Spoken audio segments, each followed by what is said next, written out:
Some of the files may be more important than the others, and for quick access of those files, you may want to go ahead and manage them out as favorites.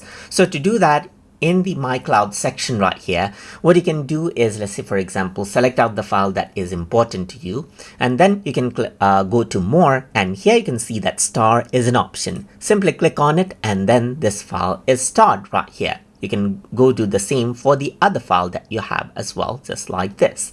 You can also go ahead on to, let's say for example, list view or thumbnail view and do the same. So if I were to go to the list view, you can actually see the star over here as well. You can actually go ahead and right click and star out as well. You can also go around over here and then hover around and click on the star button.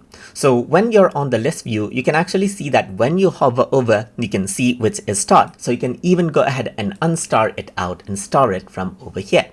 So now, in order to access out the files that I have starred out, over here on the left hand side, I can simply go ahead and click on starred, and over here you can see all of the files that I have starred out. So you can go around and hover over and click on unstar right here to unstar that out. So that is how you can go ahead and then simply manage out your favorite files inside of Terabox. So I hope you guys learned something as always. And as always, please like, comment, share, and subscribe.